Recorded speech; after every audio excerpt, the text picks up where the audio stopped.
नमस्कार, मी रुबीना पठाण. तुम्ही पाहताय लोकशाही न्यूजरूम लाईव्ह मध्ये आपल्या सगळ्यांचं स्वागत आहे. आपण पाहतोय कोरोनाचा प्रादुर्भाव जो आहे तो दिवसेंदिवस वाढतोय आणि गेल्या आठवड्याभरात आपण पाहतोय रुग्णांची संख्या देखील तितकीच वाढलेली आहे.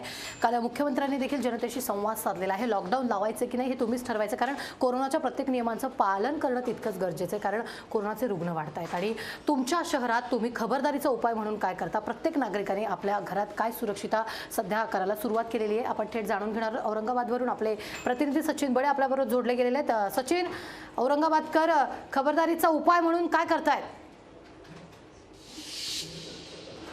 जगभरामध्ये कोरोनाचं संकट कुठेतरी थांबलेलं होतं, परंतु आता ते पुन्हा सुरू होण्यास सुरुवात झालेली आहे. आता दिवसेंदिवस आकडे वाढत चाललेले आहेत. त्यामुळं हे आकडे वाढण्याचं कारण म्हणजे कुणाचं नाकारतेपणा किंवा कुणाची लापरवाही हे सुद्धा त्याला जबाबदार ठरते. औरंगाबादकर याला गंभीरतेनं घेत नाही आहेत, कारण बिना मास्क हे शहरामध्ये कुठेही फिरत आहेत. यामुळे कोरोनाचा संसर्ग वाढण्याची देखील आता मोठ्या प्रमाणात शक्यता वर्तवली जाते. आपल्यासोबत औरंगाबादकर आहेत, जाणून घेऊयात. सर, औरंगाबादकर कोरोनाला गंभीरतेनं घेत नाही आहेत, बिनधास्तपणे शहरात फिरतायत. तुमच्या काय निदर्शनास आलं, काय करायला हवं? माझ्या मते आपण जे बोलताय ते संपूर्ण सत्य आहेत. शहरात जी पहिले मागच्या मार्चमध्ये जो पहिला लॉकडाऊन होता, जी धास्ती होती, आज त्या ठिकाणी कुठलेही प्रमाण त्या ठिकाणी राहिलेलं नाही आहे. लग्न समारंभ मोठ्या प्रमाणात होत आहे. शाळा, कोचिंग क्लासेस, बस, हॉटेल सगळे सुरळीत चालू, म्हणजे जसं पूर्वी होतो जसं काही झालंच नाही अशा प्रकारे या ठिकाणी औरंगाबादची लोक त्या ठिकाणी वागत आहे. पण हे फार गंभीर आहे. आपण बघतोय की महाराष्ट्राचे जे आरोग्यमंत्री राजेश टोपे साहेब हे सुद्धा त्यांनी ट्विट करून सांगितलं की बा माझ्या संपर्कात आले सगळ्यांनी टेस्ट करून घ्या. आज सकाळीच वाचलं की भुजबळ साहेब, अजितदादा, म्हणजे हे लोक जे फ्रंटेरियर काम करणार होते हे सुद्धा एक एवढं गंभीरतेने घेत आहे. मग आपण का नाही घेत? आपण सर्वसामान्य आहे. आपण बघा, मी कालच माहिती घेतली की औरंगाबादची जी घाटी आहे, जुनी बिल्डिंग, ती जवळपास पूर्ण फुल आहे. पण लोकांना आपण, माझी प्रेसच्या माध्यमातून एवढी विनंती, आपण लोकांना आकडे सांगा, एवढं लोकांना पटेल नाही. लोक म्हणतात करोना संपला, करोना कुछ नाही आहे, सर्दी खासी आहे कुछ, एक मेडिकलवर बी गोळ्या त्यांनी बंद केल्या पाहिजे. कारण आता थोडं ताप आला लोक मेडिकलवर जाऊन गोळ्या घेत आहे. हॉस्पिटलमध्ये खूप मोठे बिल त्या ठिकाणी घेत आहे.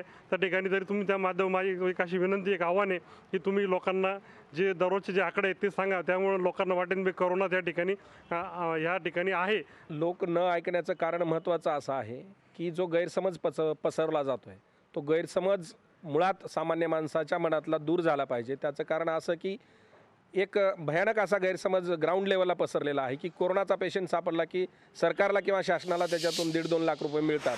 ही जी काही चुकीची अफवा पसरली जाते आणि खरोखरच कोरोनासारखा हे भयंकर आजार, ही जी महामारी या जगाला आज गेल्या मार्च महिन्यापासून लागू झालेली आहे, तोवर जोपर्यंत ठोस असा उपाय येत नाही तोपर्यंत प्रत्येकाने स्वतः काळजी घेतली पाहिजे. आपण इतरांना सांगत बसण्यापेक्षा प्रत्येकानं स्वतः काळजी घ्यावी, हीच आपल्या चॅनलच्या माध्यमातून सर्व नागरिकांना विनंती आहे.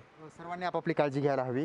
आता तुम्ही काय सांगाल? आता लोक गंभीर घेत नाही आहेत, बिनधास्तपणे बिना मास्क फिरतायत, अंतर नाही आहे, लग्न समारंभ धूमधडाक्यात होत आहेत, सभा मेळावे भरपूर काही, पण मग याला गंभीर घेत नाही, जीवाशी बेतणार आहे. मग हेच सर्वांना सांगू इच्छितो औरंगाबादकर म्हणून की लोक याला खरंच गंभीरतेने घेत नाही आहेत आणि लोकांना हे खूप सहज वाटतं आहे की आपण फिरूया आणि सगळी दुकानं उघडी आहेत, आपण कुठेही गेलो काहीही झालं तरी हा आजार काही खरा नाही आहे आणि कुठेतरी आपण आजाराशी अगदी सर्दी खोकल्यासारखं लढू शकतो, हा गैरसमज लोकांमध्ये पसरलेला आहे. पण माझं आवाहन हेच राहील की आपण काळजी घेऊया. शासनाने धोरणं केली आणि खूप काही काळजी घेण्याचे शासनाने प्रयत्न जरी केले तरी जोपर्यंत आपण जागरूक होत नाही, प्रत्येक नागरिक जागरूक होत नाही, तोपर्यंत हा आजार संपणारा नाही आहे. म्हणून आवाहन एवढंच आहे की आपण सर्वांनी खूप काळजीने वागूया, सोशल डिस्टन्स पाळूया आणि गरजेसाठीच बाहेर पडूया. आज खूप मी औरंगाबादमध्ये बघतो आहे की रस्त्यानी गर्दी जशीच्या तशी आहे. जी दुकानं अगदी म्हणजे ज्याची गरज नाही आहे, लोकांना कपडे नवे घ्यायची सध्या तरी काही गरज नाही, पण कपड्याची दुकानं फुल आहेत. तर हे असं नसायला हवं. गरजेपुरतं आपण बाहेर पडू आणि कोरोनाशी सगळे मिळून लढा देऊया. असं मला आवाहन करायचं आहे नक्कीच सगळ्यांना. आजची आपण परिस्थिती पाहतोय की मोठ्या प्रमाणामध्ये नागरिक हे बिना कामाचे बाहेर पडत आहेत. त्याचा फटका समाजाच्या जीवाशी होऊ शकतो आणि त्याचा परिणाम सुद्धा पाहायला मिळत आहे, आकडे वाढत आहेत. त्यामुळे औरंगाबादकरांनी अजूनही वेळ गेलेला नाही आहे सुधारावं आणि जो काही आता बिनधास्तपणे फिरणं बागडणं आहे त्याला कुठेतरी कमी करावं. तर आपण पाहतोय राज्याच्या अनेक ठिकाणी जे ते संचारबंदी लागू करण्यात आलेली आहे. काही ठिकाणी आता लॉकडाऊन देखील सुरू होणार आहे. त्यातच औरंगाबादकरांनी मत व्यक्त केलेलं आहे. ते म्हणतायत की जागृत नागरिकांसारखं आपण कोरोनाच्या प्रत्येक नियमांचं पालन करणं देखील तितकंच गरजेचं आहे. थेट जाऊयात परभणीत. आपले प्रतिनिधी खालेद नाथ जोडले गेलेले आहेत. खालेद, परभणीकरांना काय वाटतंय? नक्कीच महाराष्ट्राचे मुख्यमंत्री उद्धव ठाकरे यांनी काल फेसबुकद्वारे महाराष्ट्राच्या जनतेला आवाहन केलं आहे की जर तुम्हाला लॉकडाऊन हवा असेल तर तुम्ही बिंदास राहा आणि जर तुम्हाला लॉकडाऊन टाळायचं असेल तर तुम्हाला शासनाने दिलेले दिशानिर्देश आहे त्याची अंमलबजावणी करायला हवी. याविषयी बोलण्यासाठी परभणी जिल्ह्यातील काही नागरिक, काही महिला आपल्याबरोबर आहेत. आपण त्यांची प्रतिक्रिया या ठिकाणी जाणून घेणार आहोत. ताई, मला एक सांगा की काय एकंदरीत शेवटचा पर्याय आहे का लॉकडाऊन? लॉकडाऊन हा पर्याय होऊ शकत नाही. काम करून पोट भरणं हे सगळ्यांचं कामच आहे. तर लॉकडाऊनचे नियम पाळून जर आपण सगळ्या गोष्टी केल्या तर सगळं सुव्यवस्थित होतंय आणि सगळ्या सुव्यवस्थित झाल्यावर पूर्वनियोजन अर्थव्यवस्था जी ढासळलेली आहे तर ती अर्थव्यवस्थासुद्धा पहिल्या पूर्वपदावर येईल. पर्याय असा काढणं गरजेचं आहे की मास्क, सॅनिटायझर वापरणे, डिस्टन्सिंग पाळणे, जास्त समूहात एकत्र न येणे. जे ऑफिसचे कामं होते, वर्क फ्रॉम होम काम तर सगळ्याला करावंच लागलं, परंतु ऑफिसमध्ये येऊन अर्धे कर्मचारी एक दिवस आड अशा जर ड्युट्या लावून काम केले तर कामात सुव्यवस्थितपणा राहते. जिल्हाधिकाऱ्यांनी शाळा बंद केल्या आहेत, मंगल कार्यालय बंद केले आहेत. एका मंगल कार्यालयाला दंडसुद्धा शेवटचा पर्याय आहे काही? नाही, हा शेवटचा पर्याय होऊ शकत नाही. कारण शाळा जी आहे ती आत्ता 2 महिन्यापासूनच म्हणजे सुरू झाली होती आणि विद्यार्थी आताशी कुठे शिक्षणाच्या नादी लागले होते चांगले. कारण ऑनलाईनचं तर आपण पाहिलेलंच आहे की किती विद्यार्थ्यांना ते नुकसानदायक होत आहे. ऑनलाईन म्हणजे काही जणांकडे मोबाईल नसतात, बऱ्याच म्हणजे अडचणी असतात, रेंजचा प्रॉब्लेम असते खेड्यामध्ये. त्यामुळे शाळा पाहिजे होत्या आणि त्या कोविडच्या नियमानुसार सुरू पण केल्या होत्या. परंतु केवळ नागरिकांच्या नियम न पाळण्यामुळं आपल्यावर ही सर्व वेळ येत आहे की शाळा बंद करा, बाजार बंद करा. यापेक्षा नागरिकांनी नियम पाळावे आणि कोविडला टाळावे. नागरिकांनी नियम पाळावे आणि कोरोना टाळावं. दादा, मला सांगा की आज प्रत्येक माणूस बिना मास्कचा फिरतो. विना मास्कवर फिरणाऱ्या लोकांवर मी तरी म्हणतो की शासनानं कठोरात कठोर कारवाई करून 500 रुपयाचा दंड जर आकारत असाल तर तुम्ही 500चे 1000 रुपये घ्या. पण लॉकडाऊन लावणं हा शेवटचा पर्याय नाही. कोरोनाच्या काळामध्ये जर आपण लॉकडाऊनचा मागचा भाग जर गेला तर त्या काळामध्ये सामान्य नागरिक खूप बेहाल झाला आहे आणि परत जर लॉकडाऊन लागला तर अक्षरशः आत्महत्या करण्याची वेळ सामान्य नागरिकावर येऊ शकते. त्यामुळे लॉकडाऊन लावणे हा शेवटचा पर्याय नाहीच. अनेक लोक जर मास्कच्या विना फिरत आहेत हे दिसून येत आहे आणि शासन त्यांना दंडही करत आहे. परंतु लॉकडाऊन हा सर्वात महत्त्वाचा पर्याय होऊ शकत नाही. लॉकडाऊन जर केला तर लोकांच्या उदरनिर्वाहाचा प्रश्न निर्माण होऊ शकतो. अनेक पहिला आपण लॉकडाऊन पाहितलं असेल, अनुभवलं असेल, त्यामध्ये अनेक असे लोक आहेत की ज्यांना मैलोनमैल पायी चलत जावं लागलं, त्यांना घरापासून दूर राहावं लागलं. अनेकांच्या हाताला काम मिळालेलं आहे. म्हणून हा लॉकडाऊन हा शेवटचा पर्याय होऊ शकत नाही. कारण तर लॉकडाऊनमुळे माणसाच्या उदरनिर्वाहाचा प्रश्न होऊ शकतो. शासनाने त्यांचा उदरनिर्वाहाचा प्रश्न पहिल्यांदा सोडवा, नंतर लॉकडाऊन करावं. शासनाने सामान्य माणसाच्या उदरनिर्वाहाचा जे प्रश्न आहे ते मार्गी लावावा आणि त्यानंतर लॉकडाऊन करावा. एकंदरीत परभणी जिल्ह्यात आत्तापर्यंत 8,247 कोरोना रुग्णांची नोंद झालेली आहे. तर 7,749 हे जण कोरोनामुक्त झालेले आहेत. तर आत्तापर्यंत परभणी जिल्ह्यात 322 जणांचा मृत्यू झालेला आहे आणि आज रोजी परभणी जिल्ह्यात 178 कोरोना रुग्णांवर उपचार सुरू आहे.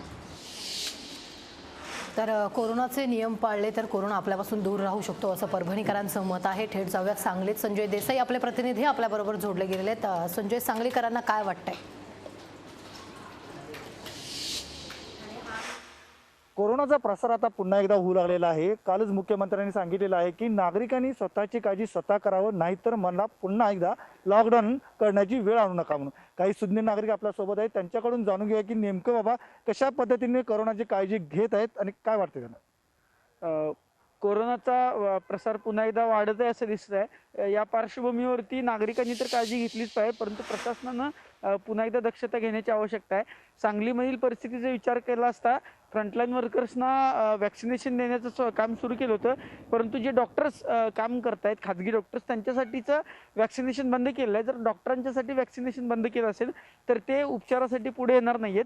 प्रशासनानं मागच्या वेळेला ज्या ज्या चुका केल्या होत्या त्या करू नयेत यासाठी समन्वय आत्तापासून समन्वय करून जो काही आपत्ती व्यवस्थापन जो कायदा आहे त्याचबरोबर पेंडेमिक ॲक्ट आहे ह्या दोन्हींचा अंमलबजावणी झाली पाहिजे. याच्यासाठी आत्तापासून तातडीनं पावलं उचलली पाहिजेत.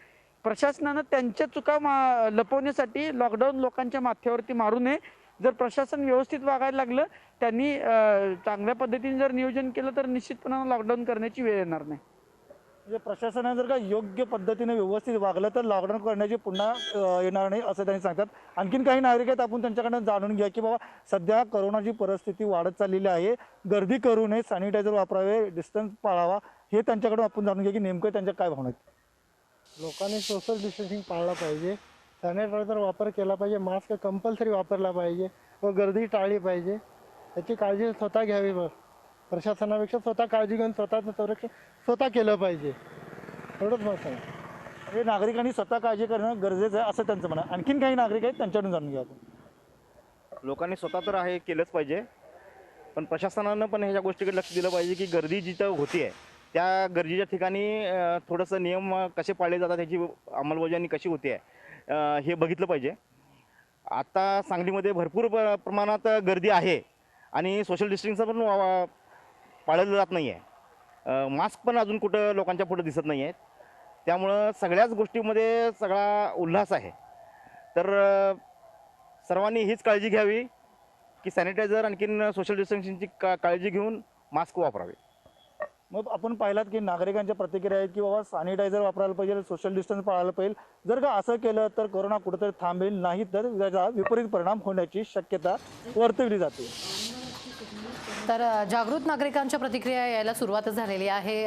प्रत्येक नागरिकांनं जबाबदारीचं भान ठेवून वागणं तितकंच गरजेचं आहे. अजूनही आपण लोकांच्या प्रतिक्रिया त्या घेणार आहोत. वेळ झालेली आहे एका छोट्याशा ब्रेकची. 2000 रुपये दंड करण्यात येईल.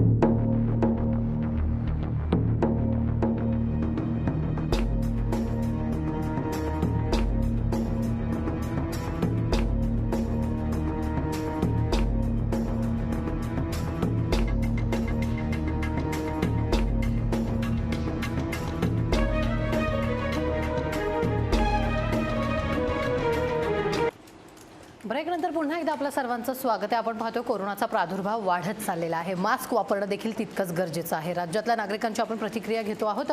थेट जाऊयात अकोल्यात. अमोल नांदुरकर आपले प्रतिनिधी जोडले गेलेले आहेत. अमोल, काय प्रतिक्रिया येत आहेत? नक्कीच कालच मुख्यमंत्री उद्धव ठाकरे यांनी 8 दिवसाचा काही राज्याला अल्टिमेटम दिला होता. त्याच अनुषंगाने माझ्यासोबत काही अकोल्यातील नागरिक आहेत, त्यांनाच विचारूया. सर, मला सांगा, कालच आपले मुख्यमंत्र्यांनी 8 दिवसाचा अल्टिमेटम दिलेला आहे की 8 दिवसात परिस्थिती न सुधारल्यास पुन्हा लॉकडाऊन करण्यात येईल. अकोला किती गंभीर आहे सर? अकोल्याची जी साधारण आतापर्यंत आम्ही परिस्थिती बघत आहे सर, तर अकोल्यामध्ये सुरुवातीपासून सुरुवातीला जे एक कोरोनाविषयी भीती होती मुळात सामान्य जनतेमध्ये, मध्यंतरी हे वॅक्सिनचं जे आलं आणि शासनही याच्यामध्ये थोडंसं एक निष्काळजी भूमिका वागत होतं, त्याच्याने लोकसुद्धा खूप निष्काळजी झाले आहेत या प्रकरणामध्ये. आणि त्याचाच हा जो प्रादुर्भाव किंवा हा एक उद्रेक किंवा हा एक विस्फोट तयार झालेला आहे कोरोनाविषयी, की आज अमरावती किंवा अकोल्यामध्ये साधारण 1000च्या वर रुग्ण निघत आहेत. तर हे जे गांभीर्य जो विस्फोट होत आहे सर, याला कुठेतरी सामान्य जनता तर नक्की आहेच, जबाबदार आहे, प्रश्नच नाही आहे, पण शासनसुद्धा याला निष्काळजी राहिलं असं माझं एक मत आहे. कारण की आज उद्रेक झाल्याच्याने आता शासन गंभीर पावलं उचलत आहे.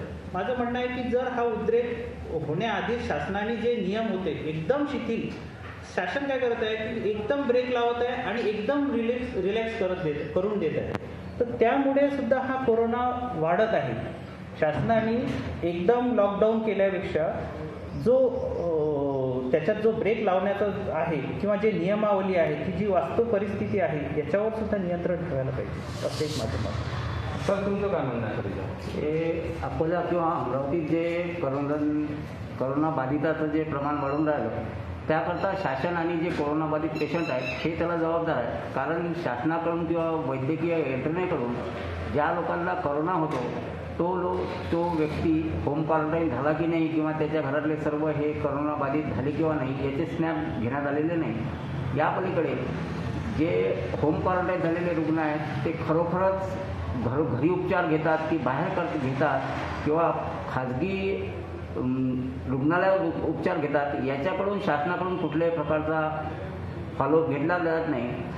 त्यामुळे हा जो लॉकडाऊनचा फटका आहे तो सामान्य जनतेला पडत आहे. त्याकरता सामान्य जनतापेक्षा शासन आणि कोरोनाबाधित रुग्ण आणि त्याचे कुटुंब हेच त्यासाठी जबाबदार आहे. अकोला शहरात तर उद्यापासून लॉकडाऊनच लागणार आहे, 7 दिवसाचा लॉकडाऊन लागणार आहे. तर तुम्ही कोणाला यामध्ये दोषी ठरवता? त्याच्यामध्ये तर सामान्य जनता आहेच. लॉकडाऊनच्या संदर्भात सामान्य जनता जी निष्काळजीपणा करून राहिली आहे, या आधीपासूनच शासनाने याच्यावर निर्बंध घालणं फार गरजेचं होतं. अचानकच त्यांनी लॉकडाऊन करणे आणि अचानकच सूट देणे हा प्रकार मुळात शासनाचा चुकीचा झालेला आहे. प्रशासन आणि नागरिक या संदर्भात गंभीर नसल्याचे अकोलेकरांचे म्हणणे आहे. तर प्रत्येक नागरिकानं जागृत राहणं तितकंच गरजेचं आहे. प्रत्येकाच्या घरात मास्क, प्रत्येकाकडे सॅनिटायझर असणं देखील तितकंच गरजेचं आहे. कारण कोरोनाच्या नियमांचं जे ते आपण पालन केलं तर आपण आणि आपले कुटुंब सुरक्षित राहू शकतो. आणि लोकशाही न्यूज देखील प्रत्येक नागरिकाला हेच आवाहन करते, गर्दीच्या ठिकाणी जाणं टाळा, आवश्यक असल्यास घराच्या बाहेर पडा आणि स्वतःची आणि स्वतःच्या कुटुंबियांची काळजी घ्या. वेळ झालेली आहे इथेच थांबण्याची. नमस्कार. 2000 रुपये दंड करण्यात येईल.